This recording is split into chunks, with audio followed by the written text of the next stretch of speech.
What did you all do at school today? Did some maths. We did Arunda. There's a bowl of teriyaki chicken, some corn, avocado and noodles in the middle of our wooden kitchen bench. It's dinner time, it's chaotic, but my sandy-haired 8-year-old is always up for a chat, often while chewing. So, look, what did you learn in Arunda? He learnt a song. Arunda is the local Aboriginal language.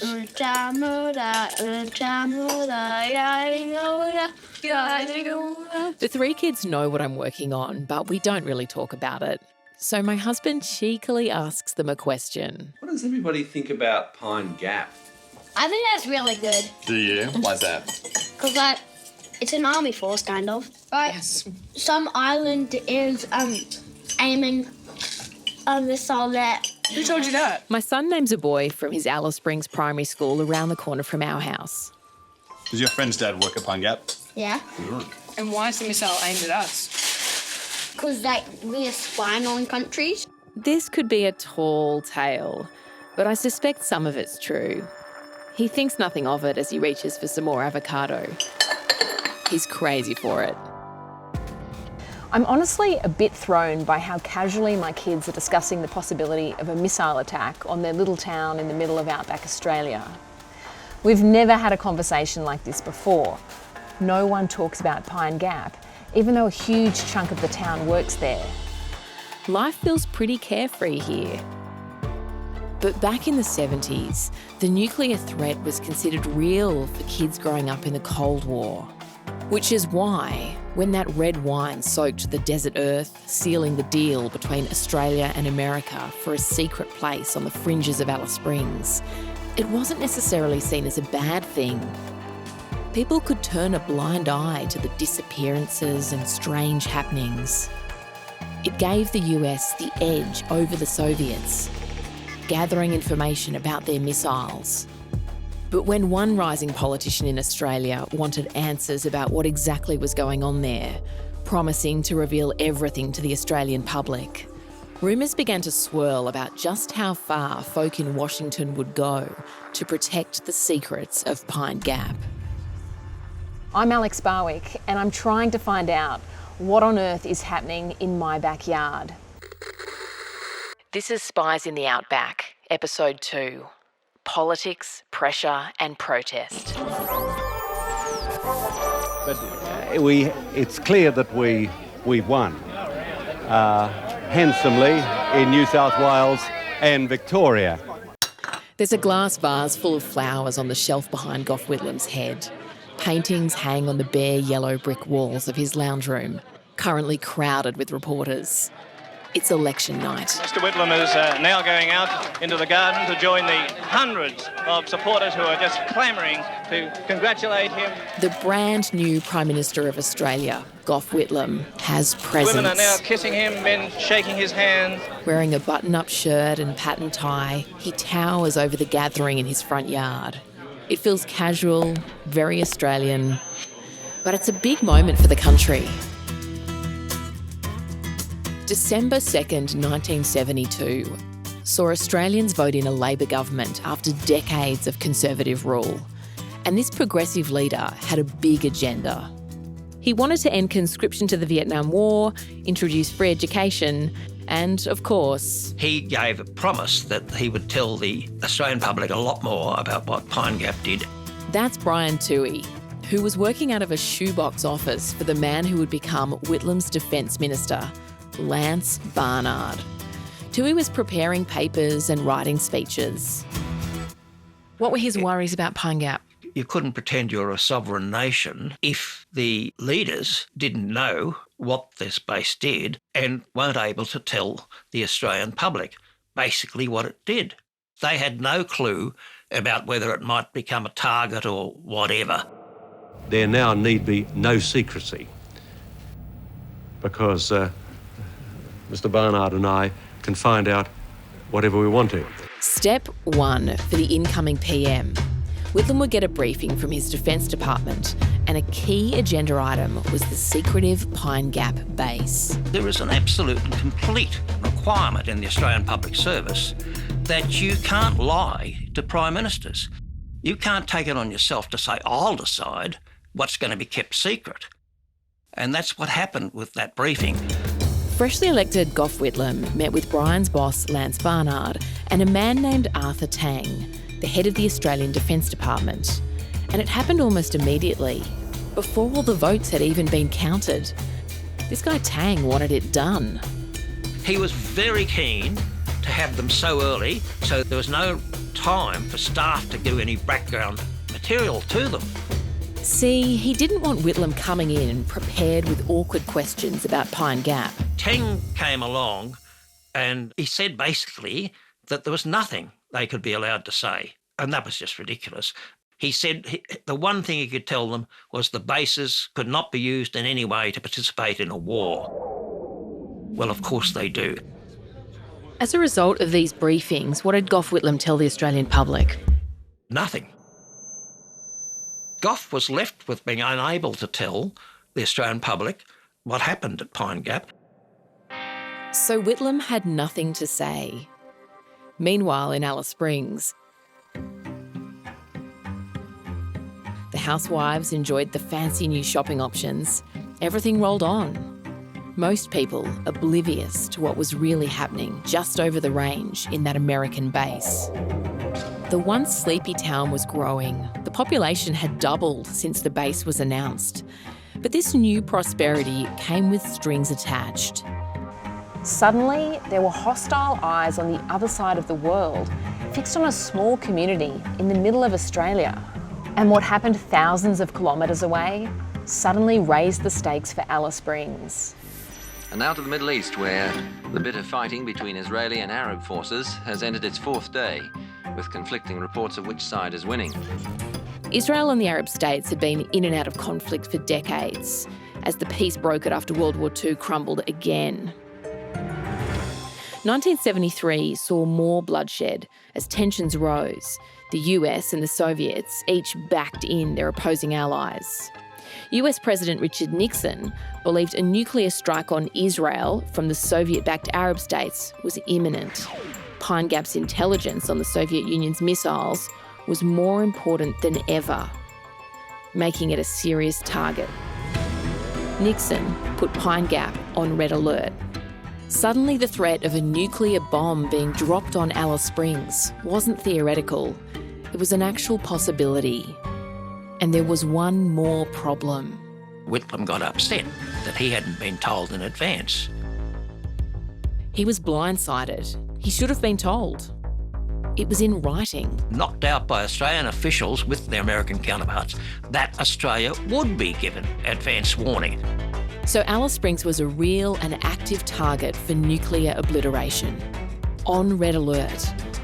And Australia had absolutely no idea. Oops. They didn't even do what they promised they'd do in this agreement. This base, spying on the Soviets, was seen as so valuable, so strategically important, America's enemies might wipe it out. Once and for all, it confirmed this was no space research facility. So while Alice locals were cruising the grocery aisles of the new American supermarket Piggly Wiggly, they and the town were a red button push away from.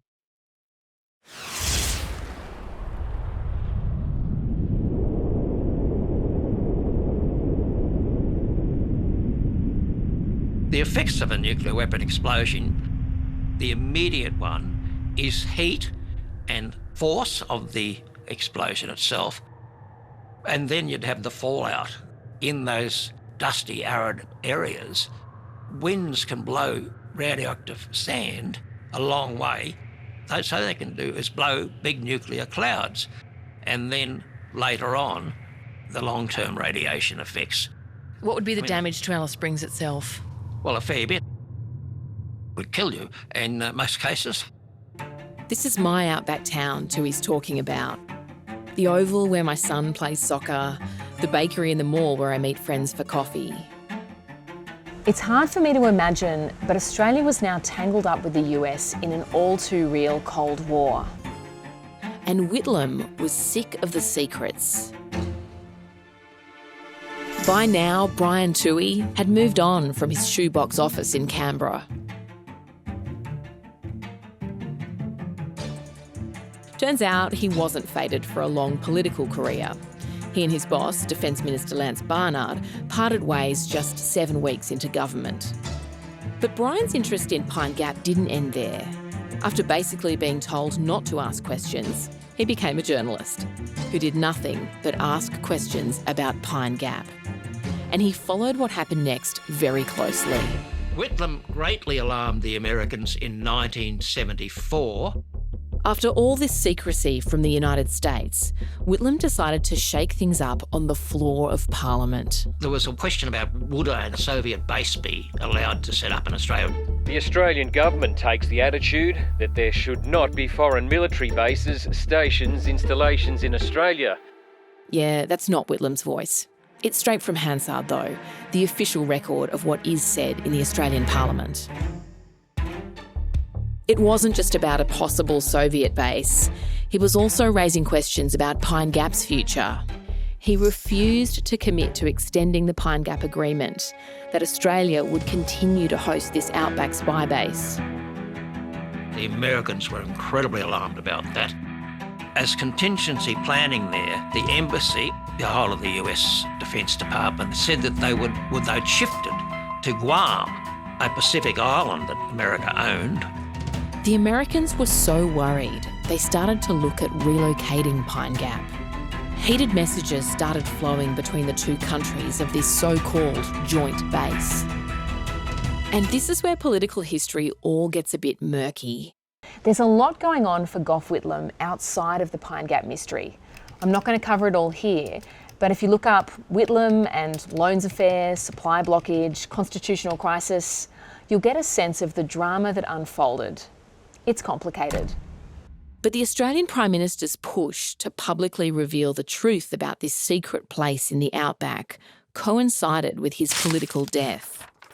Here's what happened over 9 fraught days involving 3 little letters, CIA. I wrote up in the Financial Review that Pine Gap was run by the CIA.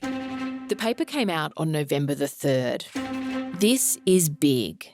It's the first time a national publication has revealed that Pine Gap was run by the Central Intelligence Agency of the United States government. To be clear, the CIA is America's spy agency. The ones placing people undercover in places like Moscow. All very James Bond. Not only that, the head of Pine Gap was an American called Richard Stallings, who worked for the CIA. Yep. Brian prints the name of a CIA spy who ran Pine Gap. How did he know? I discovered in the middle of 1975 from an American source. Remember, Brian was well connected. He'd worked inside the halls of power. Whitlam is stunned. Again. He was very shocked that Tang had lied to him in the original briefings. Whitlam had been repeatedly assured it was the US Defence Department running the American side of the base, not Spies. But that article unleashed a political shitstorm. The leader of the National Party is also outraged. He's a mate of this former Pine Gap head, Richard Stallings, and demands Whitlam put an end to the whispers and prove that Stallings worked for the CIA or deny it in Parliament. So Whitlam said, well, I am going to prove it. 3 days have passed. It's now November the 6th. Parliament will sit again in 5 days. The countdown is on. Whitlam puts the screws on his secretive defence chief, Arthur Tang. Tang was forced to reply. He said that Richard Stallings had worked as the head of the CIA-run base. Finally, Whitlam had the truth. According to Brian, Arthur Tang went berserk at the prospect of it all coming out in Parliament. Tang then said things like, this is the greatest security crisis ever facing Australia, and puts in writing to him, you must under no circumstances give this answer. It's November the 11th, 1975. 9 days since Brian's original news story, and one of the most infamous dates in Australian politics. Whitlam heads back to Parliament. Will he reveal what he knows about the CIA, Richard Stallings and Pine Gap? There's no question whatsoever that Whitlam would have answered, and that would go on the record. But he never got that chance. Political sensation in the national capital. The Prime Minister, Mr. Whitlam, has been sacked. The opposition leader, Mr. Fraser, is the new Prime Minister of Australia. Just after lunch on November the 11th, Gough Whitlam is handed a letter from the Governor-General, John Kerr. Kerr sacked him before he could answer the question and before he could do anything about saying that he'd asked Pine Gap to go. He was very, very angry about what was happening then. With the Queen's authority, the Governor-General of Australia can technically give the PM the boot, but it's something that had never happened before, or since. It led to a major national reckoning that a democratically elected leader could just be sacked. Whitlam's promise to reveal the secrets of Pine Gap was stopped dead in its tracks. Well, it was shocking. You know, we knew that there'd been all sorts of scandals, but we weren't expecting he was going to be dismissed by the Governor-General. Russell Goldflam was a bit of an anti-war hippie and had been inspired by this progressive leader. I thought Whitlam was a bit of a demigod, really. Russell was interested in the whole debate around nuclear disarmament. I was becoming aware of the threat of all of us being obliterated in a nuclear war. And it sounds like he cut quite a figure at street marches and protests. I had beautiful, long, curly hair down to my shoulders with lots of split ends. You probably can't see me now, but I don't have any hair at all on my head. Never mind. Those were the days. I would dress from op shops, so my standard outfit was a long, tweedy, sort of moth-eaten overcoat, a pair of jeans, underneath that a singlet, and one of my favourite singlets had the United States flag on it. It was ironic. Get it? Got it. The long-term Alice local has a different wardrobe these days. He's wearing comfortable blue jeans, a green checked shirt and sandals as we chat in the dappled light of his backyard, a few blocks from my place in Alice Springs. Anyway, when Whitlam was ousted, it crushed a generation who saw him as the face of change. Stories began to emerge that in retaliation, the CIA had had a role in Whitlam's downfall. Russell remembers the rumours that began to swirl. It's all very vague, and who knows whether there's anything in it or not. There were a few journalists around like Tui, and they would write some pretty hair-raising stuff. Rumours suggesting the CIA was somehow involved in removing the Australian Prime Minister would live on for decades. It's an immensely complicated thing. I think that the CIA was certainly taking steps to undermine Whitlam. There's plenty of evidence about that. This seems pretty wild, right? To be clear though, no one has produced conclusive evidence that the CIA got Whitlam booted, but everyone's got an opinion. Oh, that's bulldust. That's Kim Beazley. He would end up Australia's Defence Minister in less than a decade and would go on to become Labor leader in the mid-90s. I'd heard that stuff about the Americans getting frightened and therefore getting involved. I put the matter to study. I got a couple of senior public servants to have a look at it. Nothing there. So you don't think the CIA was in any way involved in Whitlam's dismissal? No, not at all. That's a piece of baloney which we all dance about, but which was not there. Maybe it's no surprise that Kim Beazley thinks it's baloney. He's been in and around politics for a while. You've clearly had a huge interest in the military and in defence over the years. Do you remember when that sort of first started, when you were younger? Round the dinner table with my father. 3 kids, 2 adults, and we don't have Dad home all that much. Kim's dad was actually Gough Whitlam's education minister. It fuelled his son's interest in politics. As kids, we used to have enormous amounts of discussion with him whenever he returned from Canberra. As we were sitting around the table, he said, "This is like a Gestapo interrogation." So that was because we just want to grip more information from him. I don't think there are terribly many Australian families like that. So the whole Whitlam dismissal affair was well covered in the Beazley household. You could say he had a front row seat to it all. It sounded a bit more intense than the banter around our family dinner table, even if there were similar themes. And no one will ever convince Kim Beazley that the CIA were responsible.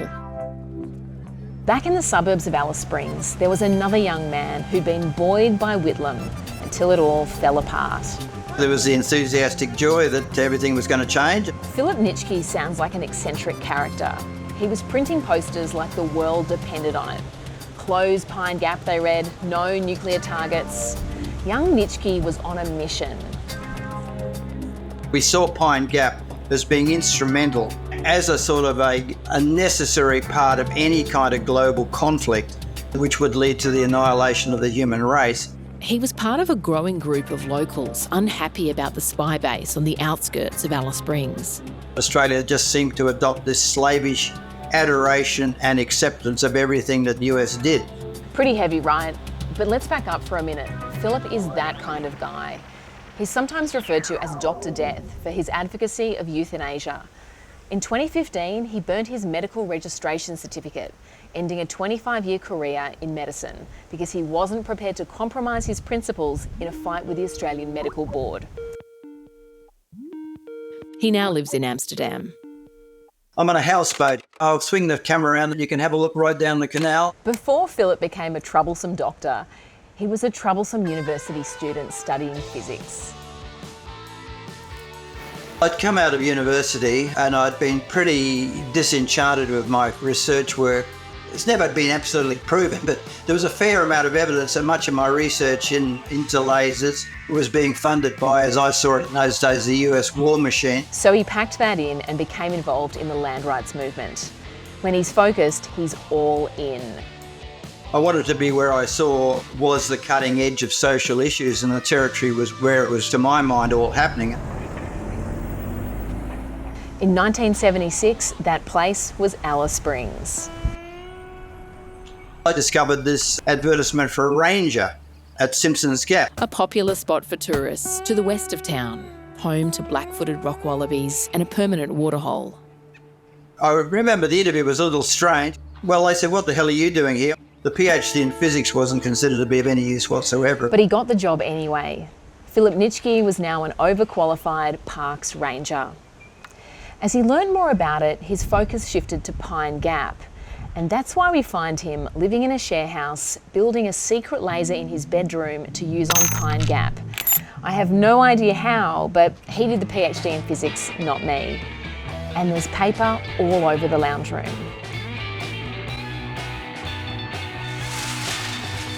He had a printing press in that house at Chilpa Street. Yep, in the lounge room.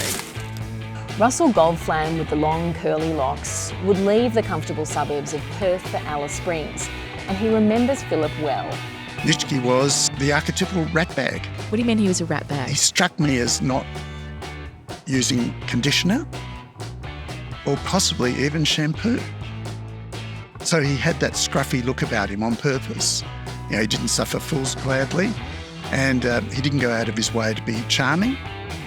And he called a spade all sorts of things in strong language. One thing about Philip, which was always there, was that he was obviously an extremely smart guy. So this extremely smart guy with questionable hygiene was busy planning and printing. Broadly, the town had welcomed the base and its boost to the local economy. But now, Philip wasn't the only outsider stirring the pot on Pine Gap. I met up with a lot of other people in Alice who were of the same mind. And then, of course, John Reeves said he thinks he should be a bit more formal, so what about this organisation? John Reeves was a local lawyer, and together they hatched a plan. We started to print letterheads and put out statements from the concerned citizens. The first official Alice Springs anti-Pine Gap group had formed, the Concerned Citizens of Alice Springs. We were living in various places around Alice Springs. No one had much money. Except Reeves. He was a lawyer, remember? So obviously meetings were at his place. I've got a sort of an image in my mind of a room, which is a very nice room. About 6 of us or 7 of us sitting around. John immediately wanted to put out a press release, and that was immediately picked up by the ABC's flagship current affairs radio program, AM No Less. I was pretty impressed, frankly, the fact that he was able to get national publicity. And from then on, that lounge room printing press was kept pretty busy, and the group started hitting the streets. There's one reported in the local paper. I don't think the local paper liked you very much, by the way. The local paper reports on Thursday, May the 29th of 1976. The first protest at Pine Gap has happened, and it was a flop. That's us. this great debut protest action. They drove out to the gates of Pine Gap at shift changeover to hand out their specially printed anti-war pamphlets. No one wanted to take our pamphlets. We didn't achieve very much at all. Obviously, the Central Advocate thought it was a flop. The first protest might have been a flop, but the anti-Pine Gap movement was only warming up. I was now living out of Temple Bar. It was an old station there in the shadow of the ridges, so it was a lovely old homestead. Philip was now the caretaker on a property awfully close to Pine Gap. I realised, this is pretty interesting. I get some good views of the base from the ridge. And I started, not exactly offering tours, but certainly everyone who was a bit interested in having a look at those mysterious domes. And so Philip Nitschke's unofficial Pine Gap tours began. The best time was in the morning. You get up early in the morning and climb up the ridge. You'd pick your way through the low vegetation. And mostly, as you got closer and closer to the top, it becomes more and more rocky, very red rock, outcrops of rock there. And you would come over the ridge and then you would sort of look down onto this valley. Just as the sun was getting up, you got a spectacular view of the base. It's kind of chilling. I found it chilling. I mean, you come through this beautiful landscape. Out of this beauty comes this obscenity. What could you hear? The silence. There's just silence. As far as I recall, the silence was one of the more chilling aspects of that view. As Philip spread the word about Pine Gap one to a group at a time, the enormous grey military cargo planes roared overhead, making their regular round trip to Alice Springs. In one letter in May of 77, you write scathingly about the arrival of a giant Galaxy transport aircraft that around 1,000 locals had gone out to see. Yeah, I went out there. It was unpleasant. We were angry with the news that this was causing such enthusiasm in the town, that there was to be the arrival of this plane. So the concerned citizens got organised, all half a dozen of them. Would have had banners, always had banners. Peace banners, US target, close Pine Gap, close Pine Gap, close Pine Gap. No nuclear targets. That was the standard chant. But there was no sympathy that day because there were so many people there totally in favour of the arrival of the Galaxy. This was a potent mix. Tension was rising in Alice over Pine Gap. This group genuinely thought Pine Gap was a nuclear target in the Cold War. And well, it was. But saying it out loud just wasn't the done thing. They didn't think we were giving the right sort of welcome to our American friends by trying to hold up banners saying "Go home, Yanks" and things like that.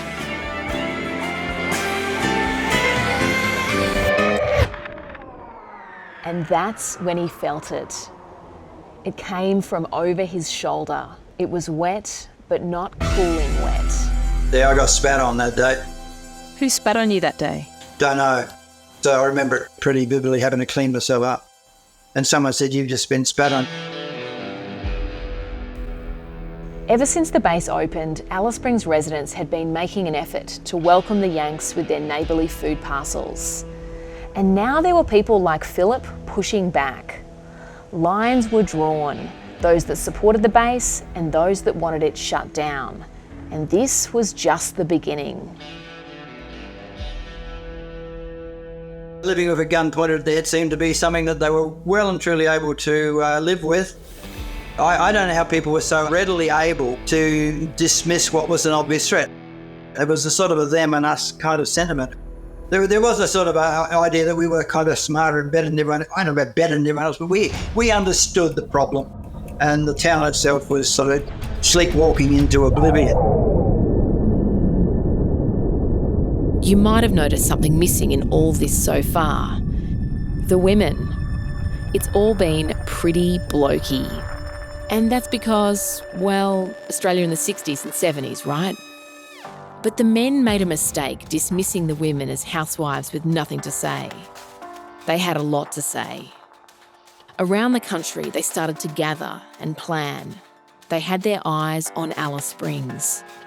And they would come in numbers too big to ignore.